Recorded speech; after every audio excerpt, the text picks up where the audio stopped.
नमस्कार दोस्तों, स्वागत है आपका हमारे YouTube चैनल जीके ट्रैकर पे।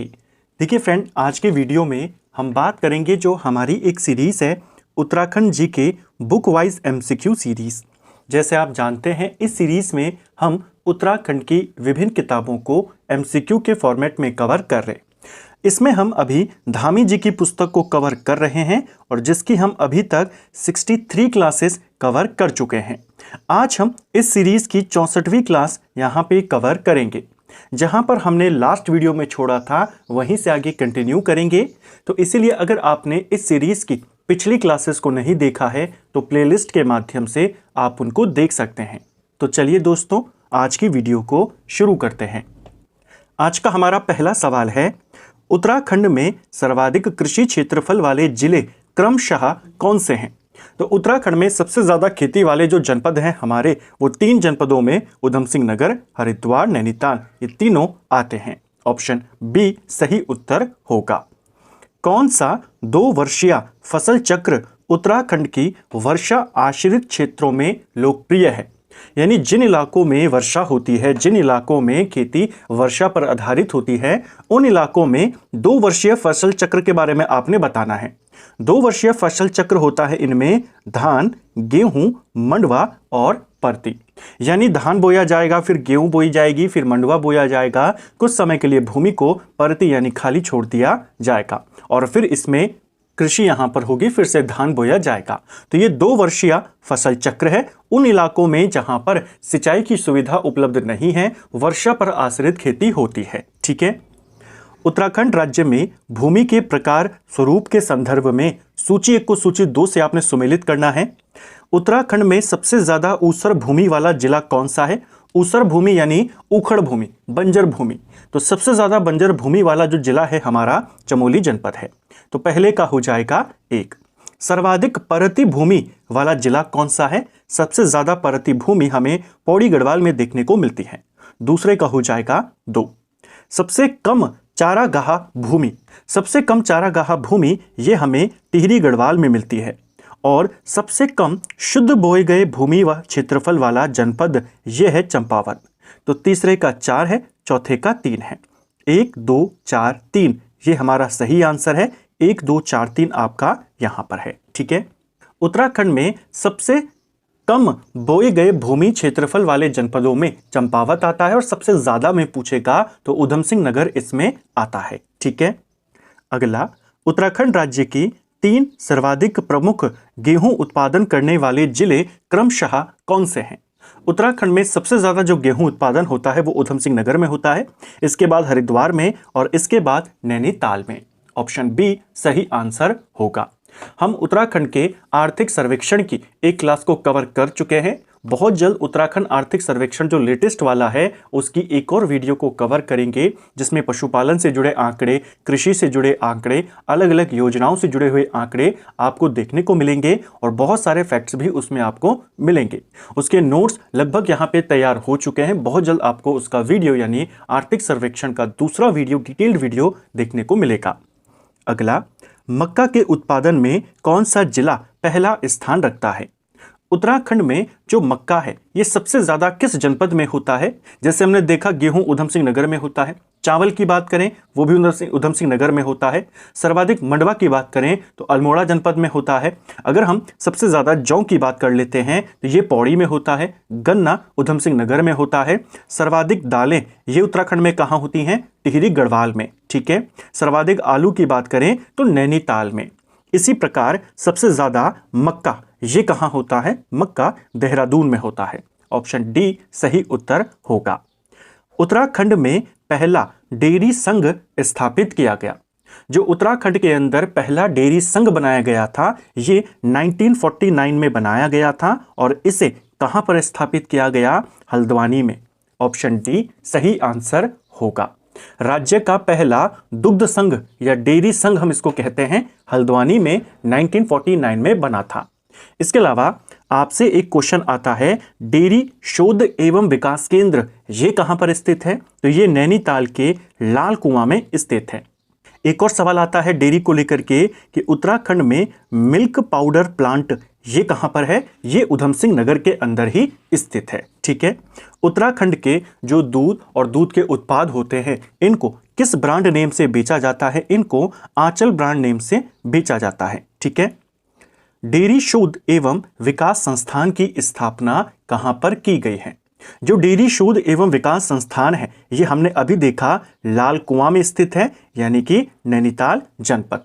ऑप्शन बी सही उत्तर होगा। ठीक है। अगला, उत्तराखंड राज्य में शुद्ध बोए गए क्षेत्रफल में सबसे कम प्रतिशत शुद्ध सिंचित क्षेत्र वाले जिले बढ़ते हुए क्रम में कौन से हैं? तो उत्तराखंड के अंदर शुद्ध बोए गए क्षेत्र के अंदर सबसे कम परसेंटेज शुद्ध सिंचित क्षेत्र वाले जिले, यानी जहां पे सिंचाई की सुविधा सबसे कम है वो वाले जिले कौन से हैं? हमारे परसेंटेज के हिसाब से शुद्ध बोए गए क्षेत्रफल में सबसे कम है हमारा प्रतिशत में चमोली जनपद लगभग 5% के करीब। दूसरे नंबर पे पिथौरागढ़ है लगभग 7.25%, और फिर आता है अल्मोड़ा लगभग 8.5%। तो चमोली, पिथौरागढ़ और अल्मोड़ा यानी ऑप्शन सी सही आंसर होगा। ठीक है।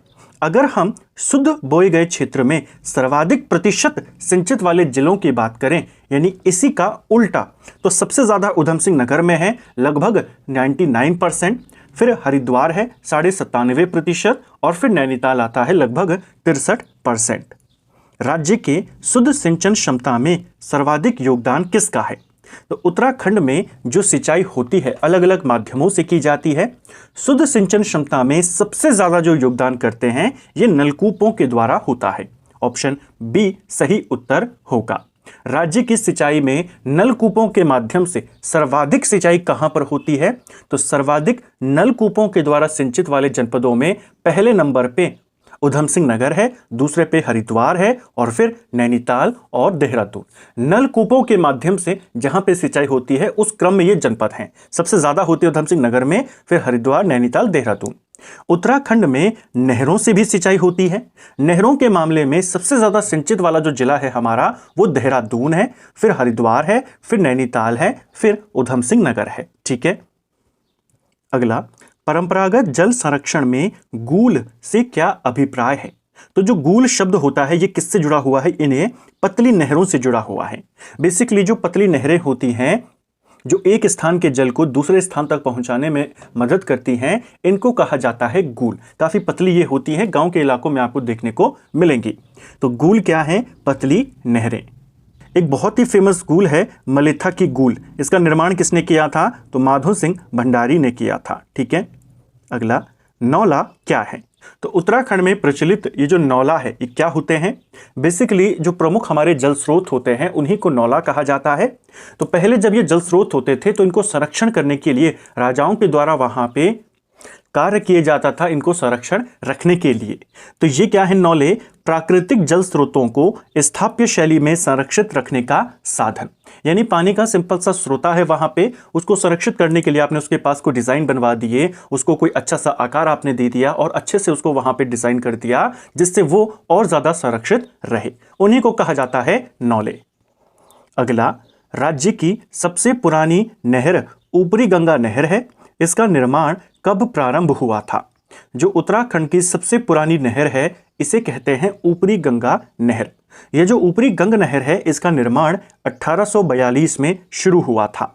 ऑप्शन सी सही आंसर होगा।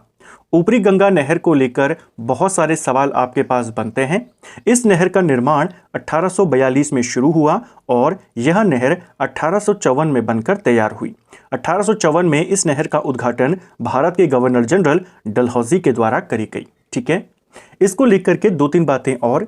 ये नहर कहां से कहां तक जाती है? तो ये नहर हरिद्वार से कानपुर तक जाती है। ठीक है।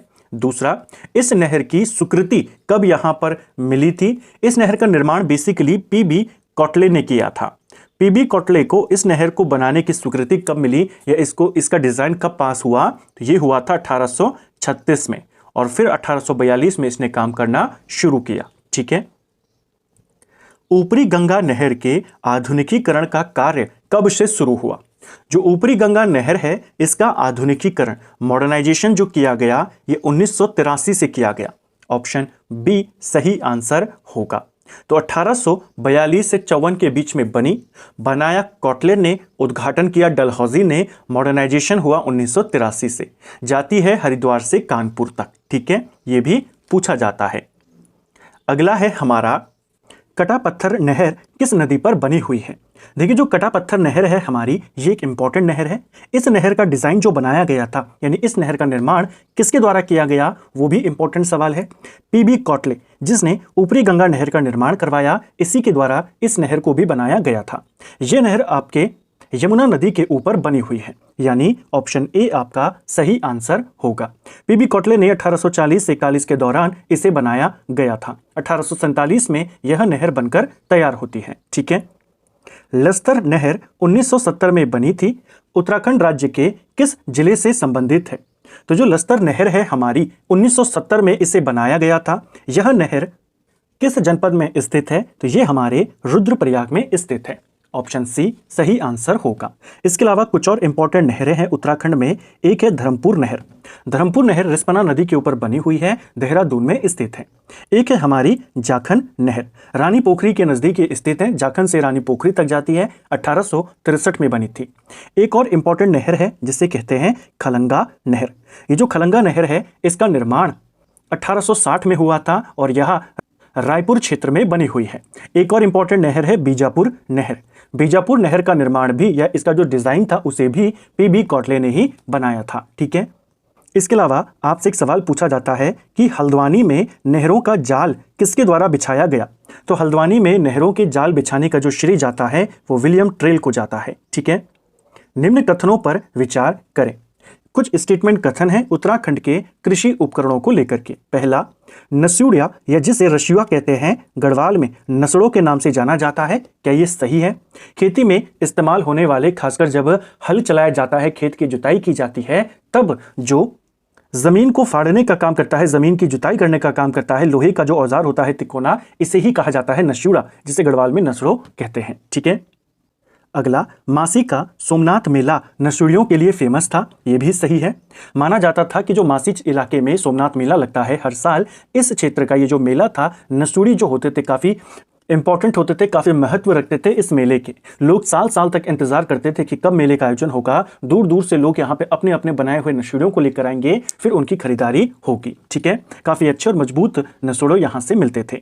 सतगनी धान की रोपाई के लिए खेत को मुलायम बनाने में प्रयोग होता है। क्या ये सही है। जो सतगनी होती है, इसका इस्तेमाल जो होता है खेत को मुलायम करने के लिए किया जाता है। ठीक है, जब खेत की जुताई कर ली जाती है और खेत को उसके बाद मुलायम करने के लिए फिर इसी का इस्तेमाल होता है। पूछा है यहाँ पे कौन सा सही है, तो तीनों के तीनों कथन आपके सही यहाँ पे होंगे। ऑप्शन ए सही आंसर है। नसूड़ा या नसड़ो किस कार्य के लिए प्रयोग होता है। तो उत्तराखंड का एक प्रमुख कृषि उपकरण है, जिसे मैंने आपको कहा। इसका इस्तेमाल खेत की जुताई हेतु हल में लगाए जाने वाला नुकीला त्रिकोणीय उपकरण होता है। यह जो नसूड़ो होता है ये होता है, इसका इस्तेमाल खेत की जुताई के लिए होता है। ठीक है, जू या जुआ का उपयोग किसके लिए होता है। जो हल होता है, हल के आगे आपने देखा होगा ऐसे जुआ लगा होता है जिसमें बैलों को फंसाया जाता है, तो इसी को कहते हैं जू या जुआ, यानी बैलों के कंधों का उपकरण जोड़ने के लिए बैलों को इसी में बांधा जाता है, फिर उसके बाद बैलों के माध्यम से खेत की जुताई की जाती है। अगला, दनेला या जिसे दनियाव या माया भी कहते हैं, मुख्यतः किस कार्य के लिए प्रयोग होता है। तो जो दनेला है हमारा, इसका इस्तेमाल मिट्टी को भुरभुरी बनाने और खरपतवार को निकालने के लिए किया जाता है। यह भी उत्तराखंड का एक इंपॉर्टेंट कृषि उपकरण है। इसका इस्तेमाल किस चीज के लिए होता है, तो मिट्टी को मुलायम करने के लिए, बिल्कुल बारीक बारीक करने के लिए, और खरपतवारों को, जो खेड़ वगैरह होता है, एक्स्ट्रा चीजें जो होती हैं, वेस्टेज होता है, उसको निकालने के लिए। ठीक है, रुअड़ या रुगड़ का प्रयोग किसके लिए किया जाता है। तो रुअड़ या रुगड़ जो होता है, इसका इस्तेमाल किस चीज के लिए होता है। तो अनाज में से डंठल यानी कूड़ा करकट निकालने के लिए रुगड़ या रुंगड़ का इस्तेमाल होता है। बेसिकली जो रुगड़ होता है हमारा, बांस से बना हुआ छलनी जैसा उपकरण होता है, जो अनाज को साफ करने के लिए, यानी अनाज में से जो फालतू चीजें हैं उनको निकालने के लिए इसका इस्तेमाल होता है। ठीक है, इससे अनाज को साफ किया जाता है। ये भी इंपॉर्टेंट है, ध्यान रख। जैसे सुपा होता है जिसे हम अनाज को छानते हैं, ठीक है, ये भी उसी प्रकार का होता है। तो फ्रेंड्स, ये था हमारा आज का वीडियो, जिसमें हमने उत्तराखंड जीके के 20 इंपॉर्टेंट सवालों को देखा। आज भी हमने इन क्वेश्चंस को डिटेल के साथ चीज़ों को लिंक करके पढ़ने का प्रयास किया, जिससे आपके एग्जाम से पहले और अच्छे से रिवीजन हो सके। साथ ही एक और बात, कई सारे फ्रेंड्स के कमेंट थे कि जो हमारी ये 2 पुस्तकें चल रही हैं, धामी जी की पुस्तक और हिमांशु कफलटिया जी की पुस्तक, इनके मास्टर वीडियोस को लेकर के, तो मैं कोशिश करूंगा एग्जाम से पहले दोनों किताबों के जो बचे हुए हमारे एमसीक्यूज है, उनमें से जो सिलेक्टेड क्वेश्चंस होंगे, एग्जाम पॉइंट ऑफ व्यू से होंगे इंपॉर्टेंट हमारे लिए, उनके एमसीक्यूज की एक मास्टर वीडियो एग्जाम से पहले लाने की। हालांकि उसमें भी समय लगेगा, तब तक हम ऐसे ही पार्ट्स के माध्यम से आगे कंटिन्यू करते रहेंगे और कोशिश करेंगे एग्जाम से पहले दोनों की एक एक मास्टर वीडियो, जिसमें आपको कई सारे क्वेश्चन डिटेल के साथ हम कर जाएं और जो जो इंपॉर्टेंट पॉइंट्स हैं उनको कवर कर जाएं। संविधान एमसीक्यू वाली सीरीज हमारी चल रही है, उसमें 3 से 4 क्लासेस आपकी बची हैं, वो भी कंप्लीट हमारी अभी कुछ ही दिनों में हो जाएगी।